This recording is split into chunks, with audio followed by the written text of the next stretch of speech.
আমি শেরপুর সদর থেকে দুইবার ন্যাশনাল ইলেকশন করেছি ধানের শীষের প্রতীক নিয়ে। সুতরাং আমি বিশ্বাস করি যে I am qualified for this reserve seat এবং এই আসনে আমার শেরপুর সদরে দীর্ঘদিন কাজ করার কারণে, যেহেতু আমি জেলা বিএনপির যুগ্ম আহ্বায়ক এবং আমি জিয়া রহমান ফাউন্ডেশনের মেম্বার এবং ড্যাবের একজন ডাক্তার হিসেবে আমি দীর্ঘদিন যাবৎ সোশ্যাল ওয়ার্ক করেছি এবং একজন পলিটিশিয়ান হিসেবে আমি তৃণমূল পর্যায়ের কাজ করেছি, সাধারণ মানুষের সাথে কথা বলেছি। সুতরাং আমার যেমন ফিল্ড ওয়ার্কে একটা গ্রহণযোগ্যতা আছে, একইভাবে একজন ডাক্তার হিসেবে আমি মানুষের সাথে যে মানুষের ইন্টারাকশন সেটাও আমার মধ্যে আছে। সো পলিটিশিয়ান এবং ফিজিশিয়ান হিসেবে দুইটা সেক্টরেই আমার এক্সপিরিয়েন্স আছে বলে আমি মনে করি। সুতরাং আমার মনে হয় যে সংরক্ষিত নারী আসনে আমি নারীদের নিয়ে শুধু প্রতিনিধিত্ব করব না, আমি হেলথ কেয়ার সিস্টেমে কাজ করতে চাই, আমি এমপ্লয়মেন্ট ব্যবস্থা বাড়িয়ে দিতে চাই।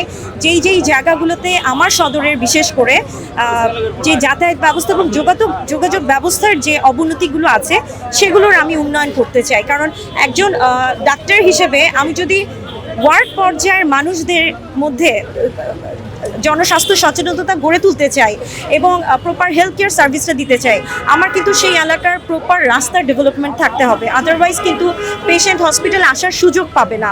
সুতরাং এই প্রত্যেকটা জিনিস কিন্তু আমি নির্বাচনী প্রচারণার সময় ফিল করেছি, মানুষের যে সমস্যাগুলো সেগুলো জেনেছি, হ্যাঁ, এবং মাঠ পর্যায়ে মানুষের কি চাওয়া পাওয়া সেগুলো আমার যে অভিজ্ঞতাগুলো ডেভেলপ করেছে সেই অভিজ্ঞতার আলোকে জাতীয় সংসদে গেলে সেগুলো নিয়ে আমি কথা বলবো ইনশাল্লাহ, এবং অবশ্যই ডাক্তারদের প্রতিনিধি হয়েও কথা বলবো।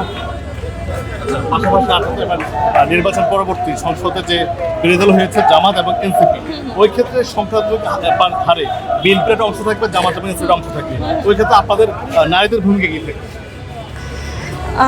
নারীদের তো অবশ্যই ভূমিকা থাকতে হবে, নারী প্রতিনিধিত্ব বাড়ানোর জন্য নারীদেরকে সামনে এগিয়ে আসতে হবে, সোশ্যাল ওয়ার্ক করতে হবে এবং নারীদেরকে প্রত্যেকটা সেক্টরে কাজ করতে হবে। সেই সুযোগ সুবিধা তো সংরক্ষিত আসনের মাধ্যমেই সরকার করে দিয়েছে।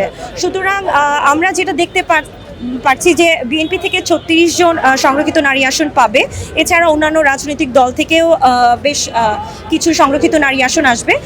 আমার কাছে মনে হয় দল যেটাই হোক না কেন, আমরা প্রত্যেকটা নারী প্রতিনিধিরা যদি ঐক্যবদ্ধ হয়ে কাজ করতে পারি এবং নারীরা যদি নারীদের ভয়েস হয়ে কথা বলতে পারি, তাহলে আমার মনে হয় বাংলাদেশে নারীদের যেই অত্যাচার বা নিপীড়ন হয়, নারীরা যে অসহায় অবস্থায় থাকে, সেটা থেকে বের হয়ে আসতে পারবে ইনশাল্লাহ।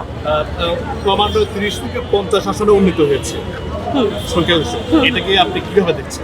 এটাকে আপনার কতটুকু নারীদের অগ্রগতি বা পর্যাপ্ত পরিমাণ কিনা?